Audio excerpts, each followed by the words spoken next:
नमस्कार दोस्तों, अगर आप भी भारत की जीत से उतने ही खुश हैं जितने हम हैं, तो अभी वीडियो को लाइक कर दीजिए। हमारा टारगेट है सिर्फ 200 लाइक्स। दोस्तों, तीसरे टेस्ट में भारत ने किया चमत्कार।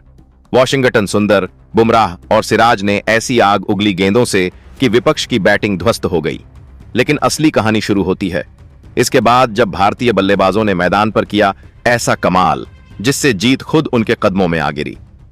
अब सवाल यह है, ऋषभ पंत, शुभमन गिल या रोहित शर्मा, तीनों में सबसे खतरनाक बल्लेबाज कौन? आपकी राय हमें कमेंट में जरूर बताइएगा और हमारे चैनल विक्की स्पोर्ट्स अड्डा को सब्सक्राइब कर लेना दोस्तों। हाँ, वीडियो के अंत तक बने रहिएगा क्योंकि जो खुलासा हम वहां करेंगे वो आपको हैरान कर देगा। तो चलिए अब बिना किसी देर के शुरू करते हैं क्रिकेट का सबसे जबरदस्त हाईलाइट वीडियो। दोस्तों, भारत और इंग्लैंड के बीच तीसरे टेस्ट मैच की दूसरी पारी में मोहम्मद सिराज और वॉशिंगटन सुंदर ने अपनी गेंदबाजी से मचाया तहलका और फिर भारतीय बल्लेबाजों ने ऐसे जीत की नींव रखी कि देखकर पूरा भारत देश खुशी से झूम उठा। जी हां दोस्तों, आपको हम बताएं कि इस मुकाबले में जब चौथे दिन इंग्लैंड की बल्लेबाजी टीम मैदान पर उतरी, जब जैक ट्रॉली और बेन डकेट पारी की शुरुआत करने के लिए आए। हालांकि दोस्तों, इससे पहले का मुकाबला आपको थोड़ा सा बता देते हैं। यहां पर इंग्लैंड के कप्तान बन स्टोक्स ने टॉस जीता था पहले दिन और बल्लेबाजी करने का निर्णय किया था, जहां इंग्लैंड की टीम 387 रन बनाने में कामयाब हो सकी थी। अब भारत की टीम जब पहली पारी में बल्लेबाजी के लिए आई तो यहां पर के एल राहुल के बल्ले से 100 रन निकले तो ऋषभ पंत ने 74 रन बनाए थे और रविंद्र जडेजा ने 72 रन की पारी खेलकर भारत की टीम को भी 87 रन तक पहुंचा दिया था। मतलब कि भारत और इंग्लैंड के बीच में कोई भी रनों का अंतर नहीं था, जिसके चलते पहली पारियां तो दोनों की बराबरी पर समाप्त हुई। अब यहां इंग्लैंड की टीम चौथे दिन बल्लेबाजी करने के लिए आई तो जैक क्रोली और बेन डकेट ने पारी की शुरुआत की। अब दोस्तों, दोनों बल्लेबाजों पर यही जिम्मेदारी थी कि अपनी टीम के लिए जितना बड़ा हो सके उतनी बड़ी पहली साझेदारी करें। लेकिन दोस्तों, यहां पर भारतीय गेंदबाज मोहम्मद सिराज को आज कुछ और ही मंजूर था। उन्होंने सबसे पहले तो गुस्से में आकर बेन डकेट का विकेट गिरा दिया, जहां उनको डीप फाइन लेग की दिशा में जसप्रीत बुमराह ने कैच पकड़ा। अब दोस्तों, बन डकेट जैसा बल्लेबाज 12 गेंदों में 12 रन बनाकर आउट हो गया तो मोहम्मद सिराज ने बहुत एग्रेशन दिखाया और दोस्तों, पहला झटका इंग्लैंड को 22 रन के कुल स्कोर पर लगा। अब दोस्तों, मैदान पर जैक क्रोली, जो कि बन डकेट के साथ ओपनिंग करने के लिए आए हुए थे, उनका साथ देने ओलीपॉप उतर गए। अब यहां लॉलीपॉप इस मैदान पर मात्र 4 रन बना पाए थे, तभी उनको मोहम्मद सिराज ने 12वें ओवर की छठी गेंद पर फंसा लिया और दोस्तों, ये 2 बड़े विकेट इंग्लैंड की टीम के गिर गए थे मात्र 42 रन के स्कोर पर। हालांकि अभी भी जैक क्रोली एक तरफ से बल्लेबाजी कर रहे थे और उन्होंने भारत के खिलाफ 22 रन भी जोड़ लिए थे, लेकिन उनका साथ देने वाले जो रूट अभी भी तैयार नहीं थे बड़े शॉट्स खेलने के लिए। लेकिन दोस्तों, जैक क्रोली को अब आउट करना बहुत जरूरी था क्योंकि जैक क्रोली लगातार तेजी से रन बटोर रहे थे। तभी नीतीश कुमार रेड्डी ने उनको 22 रन पर फंसा लिया और स्लिप में खड़े यशस्वी जायसवाल ने उनका शानदार कैच लपका। अब यहां इंग्लैंड के 50 रन पर 3 बड़े विकेट गिर चुके थे। लेकिन दोस्तों, भारत की टीम को टारगेट चाहिए था तो इंग्लैंड की टीम को 200 रन से पहले रोकना था। अब यहां जो रूट और हैरी ब्रुक मैदान पर थे, जहां चौथे विकेट के लिए हैरी ब्रुक और जो रूट ने मिलकर मात्र 27 रन जोड़े। लेकिन दोस्तों, हैरी ब्रुक, जो कि टेस्ट क्रिकेट में 19 गेंदों में 23 रन बनाकर खेल रहे थे, उनको आकाशदीप ने बोल्ड कर दिया। अब दोस्तों, 4 बड़े झटके इंग्लैंड को 87 रन के कुल स्कोर पर लग चुके थे। अब यहां जो रूट का साथ देने के लिए छठे नंबर पर बन स्टोक्स उतर गए, जहां दोस्तों जो रूट और बन स्टोक्स ने मिलकर लंच ब्रेक तक और कोई विकेट होने नहीं दिया। लेकिन दोस्तों, लंच के बाद जैसे ही जो रूट मैदान पर आए, उनको अपना शिकार बना लिया वॉशिंगटन सुंदर ने। जी हां दोस्तों, वॉशिंगटन सुंदर इस मुकाबले में बहुत अच्छी गेंदबाजी करवाते हुए नजर आए, जहां उन्होंने 43वें ओवर की चौथी ही गेंद पर जो रूट को 40 रन पर आउट कर दिया। अब जो रूट का विकेट गिर जाने के बाद बन स्टोक्स को जरूरत थी एक साझेदारी की, जो कि सामने से निभानी थी किसी एक बल्लेबाज को। अब यहां बन स्टोक्स का साथ देने के लिए जिमी स्मिथ उतरे, जहां दोस्तों जिमी स्मिथ ने भारतीय गेंदबाजों की नाक में दम करके रखा हुआ था। लेकिन वॉशिंगटन सुंदर के आगे वह भी टिक नहीं सके। यहां पर जिमी स्मिथ मात्र 8 रन बनाकर वॉशिंगटन सुंदर को अपना विकेट दे बैठे।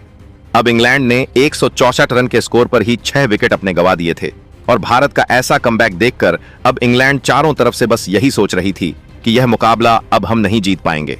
जी हां दोस्तों, यहां बन स्टोक्स और क्रिस बॉक्स जब 7वें विकेट के लिए साझेदारी कर रहे थे तो दोस्तों, यह साझेदारी मात्र 17 रन की हो पाती है और सबसे बड़ा विकेट इंग्लैंड की टीम का गिर जाता है, जो कि कप्तान बन स्टोक्स का था और बन स्टोक्स वॉशिंगटन सुंदर के आगे अपने घुटने टेक देते हैं। और 33 रन बनाकर वह आउट हुए। अब 151 पर 7 बड़े झटके इंग्लैंड को चौथे दिन लग चुके थे। अब यहां इंग्लैंड की टीम को ढेर करने की दहलीज पर खड़ी हुई थी। अब बन स्टोक्स का विकेट गिर जाने के बाद क्रिस बॉक्स का साथ देने के लिए ब्राइडन कार्स उतरे। जहां दोस्तों क्रिस बॉक्स और ब्राइडन कार्स को ज्यादा देर तक बुमराह टिकने नहीं देते। जी हां दोस्तों, टी ब्रेक के बाद दोनों बल्लेबाज यह सोचकर आए हुए होते हैं कि यहां से कोई विकेट गिरने नहीं देना आज के दिन में, लेकिन इंग्लैंड के सभी पासे उल्टे पड़ जाते हैं, क्योंकि यहां ब्राइडन कार्स के रूप में 8वां बड़ा झटका इंग्लैंड को लगा, जो कि मात्र 1 रन बनाकर बुमराह की यॉर्कर लेंथ गेंद पर आउट हुए।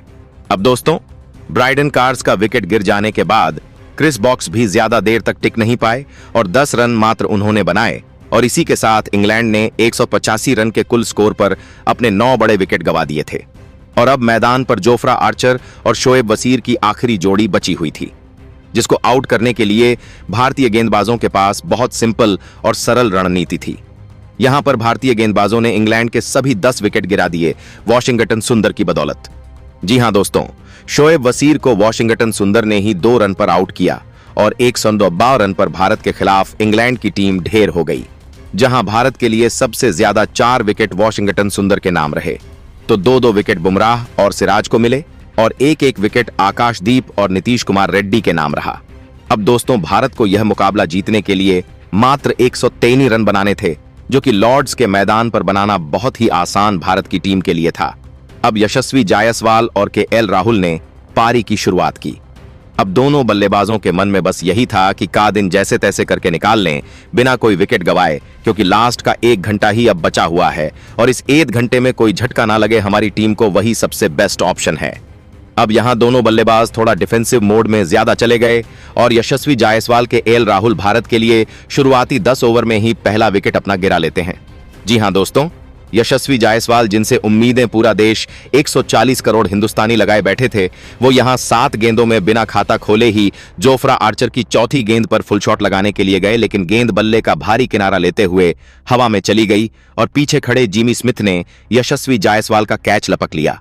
अब दोस्तों, भारत की टीम को मात्र 5 रन के कुल स्कोर पर ही पहला बड़ा झटका लग चुका था।